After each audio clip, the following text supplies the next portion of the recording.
Hello, my darlings, my gorgeous cherubs.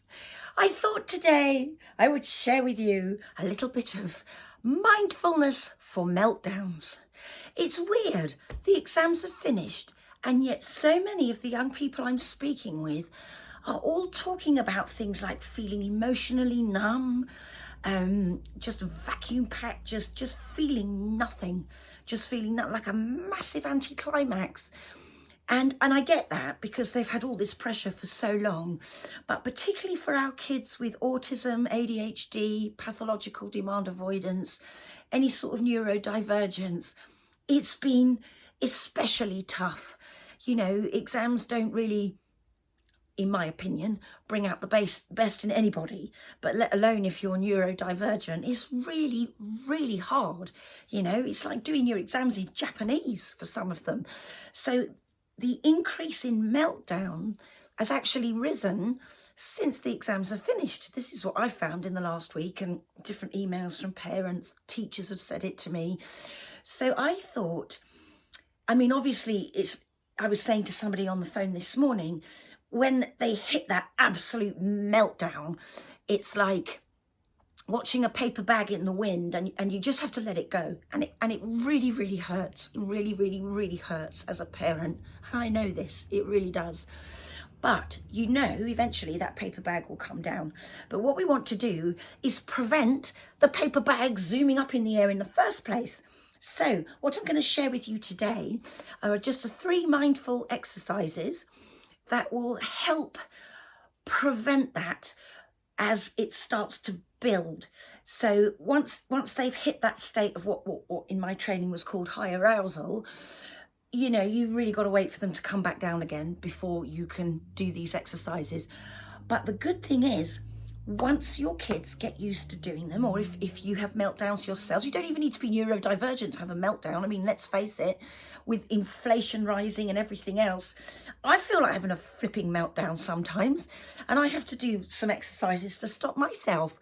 So, and I'm a therapist, so, you know, we're all human beings. We all hit those moments. So yes, this is really, really handy if you're autistic, ADHD, you know, whatever label you've got. It's also handy for everybody. And everything I do, I really like to share on an inclusive level anyway, because we're all human beings. As I always say, we all bleed red, don't we? So once the kids have got the hang of these very simple mindfulness exercises I'm going to share with you, they've got those tools. And what happens then is, after a little while of doing these exercises, they start to become self-aware, which means, you know, they're beginning to feel those feelings building up in their tummies, because that's where it comes from. You know, that seeing red, it builds up from that second brain. That's where it's all stored, and like a volcanic lava ready to just burst. So they're becoming self-aware, and then once they get used to doing these exercises and they realize that it can really help to reduce the amount of meltdowns they're having, they're then able to self-regulate those big emotions and eventually self-manage. So this is why I love sharing, and even in my therapy sessions, I always give the kids stuff to take home, the parents stuff. I'm always talking myself out of a job, basically, because I am Richard Branson, as you all know. I love it. I'm sorry. There's something priceless about just sharing your knowledge with people. So I'm going to get on with it now, because you know what I'm like. I waffle on and on and on, and you're all rushing for the paracetamol. And I'm going to be really kind to you today and not drive you to meltdown. So the first one is, and I've done this with one of my sons recently who has just gone through GCSEs. I said, and when you feel that immense pressure building, and you're not allowed movement breaks, and you were going from one exam to the other without a break and things like that, or just in general life, you know, if you have social anxiety and you're worried to go out, which occasionally, you know, my kids get that, I get that, believe it or not, although I'm beginning to think actually it's society that should be anxious about me going out. But anyway, there we go. So what I said to him was, you look at your hand and you think, right, what's in my control? All this stuff going on in the world is out of my control. But it's about being proactive rather than reactive. And I've shared this before on a breathing video, but I think it's a really important one to share again, to save you trawling back hours of me on film and ending up with a cracking great migraine and wanting to kill someone. So you get your hand, literally your hand, this is what's in your control, and you can do it under a desk, you can do it on public transport, you can do it, what I like to share is discreet. So I've even done it standing in a great big massive supermarket queue at Christmas time, feeling really a bit overwhelmed and just a bit, you know, feeling that shortness of breath coming on. And I've just stood there by my trolley, and all you do is, because the muscles of the hands relate to the muscles of the brain directly. That's how amazingly put together we are. Oh my God, it's so exciting being a nerd, honestly. You've got no idea. And with the finger, your index finger of the other hand, you just very slowly trace around your hand. And every time you go up one of your digits, you breathe in, preferably through your nose, because that expands the diaphragm and the lungs and sends the blood and oxygen more intensively up to the brain and stops that hyperventilation, as I explained last week. So you literally breathe in, breathe out, breathe in, breathe out. I don't know why I always shut my eyes. It's weird that. I don't do it when I'm in public. I just do it like this. Breathe in, breathe out. I'm speeding it up slightly for the purposes of this video, because I don't want you to feel as if you're watching paint dry. And then because the muscles of the hands relate to the brain, you do both hands, giving your brain a little polish. And it's so grounding. Also, if you're severely autistic and you can't feel where you end and outside begins, it's a really grounding one and a really safe one, which is why else it's so good to really just calm everything down. So I'm going to do the other hand now. So breathe in, breathe out through your mouth, in through your nose, out through your mouth, in through your nose, out through your mouth, in through your nose, out through your mouth, in through your nose, out through your mouth. And this is so good. It's so simple, but it's so good that in quite a few of the specialist academies I work in and autism places I go to, I've actually shared this with the occupational therapists and they use it daily. This is how brilliant it is. So it just avoids that huge, when you start to feel that overwhelm beginning in your tummy, like a great big drum roll, just start to do it. Just start to do this and it will help. The other thing you can do, and this is really lovely, and this is another one I gave to my son to do just when he was struggling because he was being really badly bullied, particularly in his music lessons. And music is his huge love. And he went through 2 years of agony, and I'm not joking, he would throw up before music lessons. He'd beg me for the day off when it was music lessons. And then eventually he got so strong, he'd say to me, "No, Mum, I know I've got music, but you've given me these things to do and I'm going to do them." And it would help. And it really did help. And that's how anxious he was. He was throwing up, and he'd throw up the night before he knew he was going to have music as well. Oh, incidentally, guess what? He won an award for music, for effort in music. He was his gold star. And I took him out for dinner. Oh my God, it was so lovely. I put it on my public Facebook group, lovely picture, and on my Instagram if you want to see it. So that just goes to show you stamina, face up to bullies. And it's really hard to, but all these things help. All these things that I share with you help for all sorts of situations. So I would say to my son, when you feel that fear, and it was fear, it was worse than anxiety, it was fear. Because unfortunately, this person who was not being very nice to him, who should have known better, reminded him very much of someone from a long time ago in our lives who was a little bit similar. Not as bad, I mean, God, but similar. So it was little triggers. So I'd say to my son, right, what you got to do is, and go back to the hand again, think of 5 things you can see, 4 things you can hear, 3 things you can smell, 2 things you can feel, and 1 thing you can taste.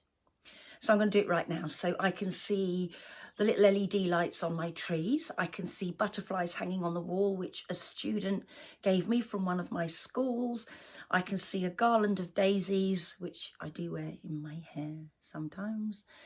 I can see my little spotlights, and I can see big furry rugs everywhere. Right, what can I hear? Okay, I can hear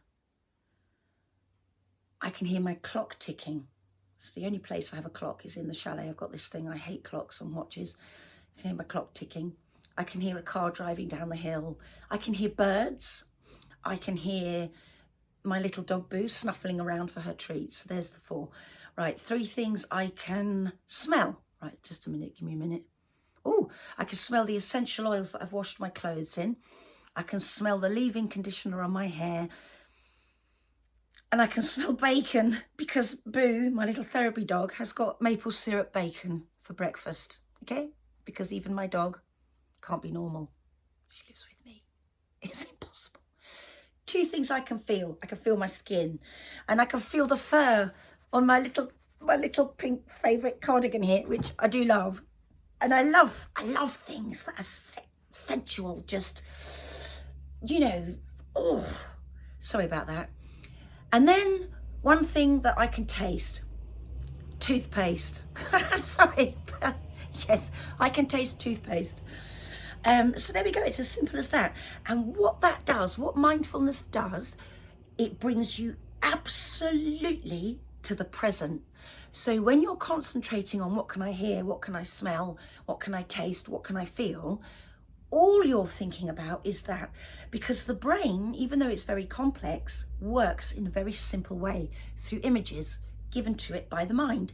So if our mind has literally pushed everything we're worrying about to one side, and all we're focusing on are these things, we are present. We are completely present. We're not thinking about what's winding us up, what we're dreading is coming next. We're not worrying about that. We're fully present. And there's very few times in our lives where we are, if you really think about it. I mean, my mind, it's like every single Sky TV channel is on. I'm trying to watch them all. And, you know, I don't know. It's just mad, isn't it? It is a bit like that life. And it is for all of us, you know, not just me. The 3rd exercise you can do, which I'm going to share with you, and this is really beautiful, and I'll often do this before I take, when I go into different units, different schools, different places. I do it for myself. I do it for myself before I go to bed, because I've just got this brain that's 1 billion miles an hour. So I think, right, Juliana, you know, come on, please. Your body needs rest. You need sleep, darling. Get on with it. So what I do is I take a massive deep breath in through my nose, if I can, out through my mouth. And then I go quiet for a whole minute. It's a miracle. And I'm focusing, fully present on every tiny little pinprick sound that I can hear. I won't do it for a full minute, don't worry, because you'll be bored watching me with my eyes shut.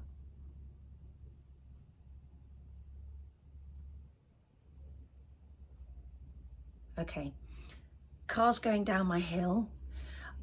I could hear Boo making a little nest on one of my furry bean bags, because she's really sensual. She loves all that sensory stuff as well, my little dog. I can hear my sons chatting gently outside, which is really lovely. I adore my family. I can hear the birds. I got loads of birds in my garden because I live near a woods. And I always think it's really lucky if I hear an owl hoot in the day.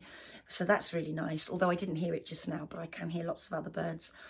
And I can hear my clock. It's just a very, very, very soft, gentle ticking. I hide it away, actually. It's halfway up the stairs going up to my therapy chalet attic, because I don't like people to feel I'm looking at a clock behind their heads, you know, when they come. I hate that. I've had that done to me. But obviously, because I run on Italian time, so I'm always overrunning anyway, I do need a little clock just to make sure that I'm not keeping people waiting as well. So there we go, my darlings. 3 simple exercises. You don't have to do them all at once. You can do them whenever you feel like. Try them out. Try them out as a family. Try them out as a class, you know. I've done this. I've said to teachers, after registration, just get everybody to drop and be ready for learning. Because our kids, every child you pass in the hallway carries a story. And a lot of those stories are things children should never, ever, ever have seen or gone through. And I'm speaking from personal experience. So what they've all gone through before 8:30 in the morning, you know, and then they're all in their uniforms, all looking exactly the same, and they're not. You don't know who's gone through what. So I often say this to teachers after the register, just do that 1-minute thing where everybody breathes, everyone breathes out through their nose, and 1 minute of silence. And all say what you can hear, because it brings them to the present. So you can use it for all sorts of situations. So I hope that's helped. I think I've been quite well behaved on this video. So I'm really, really pleased about that. And it's on film. So how amazing is that? Not that I ever watch them back, although from what people say to me, I think I really should start. But I hope you've enjoyed it. I hope you've taken something from it. But the key is, try and get this in when you see that meltdown beginning to happen, or if it's too late and they've whooshed up to the ceiling, just hit my fairy garland, you know, when they've come down, get them to do it then. There's no point if somebody's in mid-rage. So what we want to do is get it to that self-awareness, self-regulation, self-management level. So I wish you all a wonderful week. We've got another heat wave coming in the UK, and being Italian, I'm like a lizard. So I shall probably be outside doing most of my treatments outside under the wind chimes. I can't wait. So be blessed, everybody. Be happy. It's hard in these times with inflation and everything else, but you know, we can't help that. Again, it's the stuff that we can't control. But if you can try, and I really know how hard it is. I'm a single mum, you know, I really do. I'm not rich. You know, I share this stuff for free because I feel for everybody. You know, that's why if you like what I do, share it. You know, do me little likes. Share my stuff with other people, therapists, doctors, teachers, parents, kids, whoever. Share it. You know, we are all in this together. And this is why I do it, because what is out of our control, we can't change. 80% of what we worry about doesn't even happen anyway, but we can be proactive rather than reactive and think about what we can take literally in hand. And it doesn't change things out there. You know, it is hard, but it helps us breathe through it. It helps us be present. It helps us have perspective, focus, forward planning, seeing consequences, thinking clearly, all of these things. So it just helps us regulate that fear, because we're in a very fear-based society at the moment. So I really, really hope with all my heart that what I share works, and it works on a neuroscientific level. This isn't fluffy well-being for 10 minutes. You know, I've rooted all my training in neuroscience. I don't mean this in a big-headed way, but just to reassure you, you know, I've written groundbreaking papers, medical papers in America for differentbrains.org, I Care for Autism, I can't remember the dot bit, but anyway, I Care for Autism. I've written so many things, and I write for Anna Kennedy each Monday. So if you want a copy of these breathing, these mindfulness exercises I've shared with you today, if you click on annakennedyonline.com and go on latest news on her website, there will be this video, but there will also be 3 printouts of these exercises I've shown you. You are absolutely welcome to freely print them off for your classrooms, for your families, for your academies, you know, for your therapy sessions. I really don't mind. Just use them, because we've got to do something about this mental health pandemic. And, you know, I just want to share. So thank you for putting up with me again. Thank you to all of you who subscribe to my channel. And I will see you next week. Have a good week, everybody, as good as you can make it, and enjoy the sunshine if you get it. Bye-bye, my darling.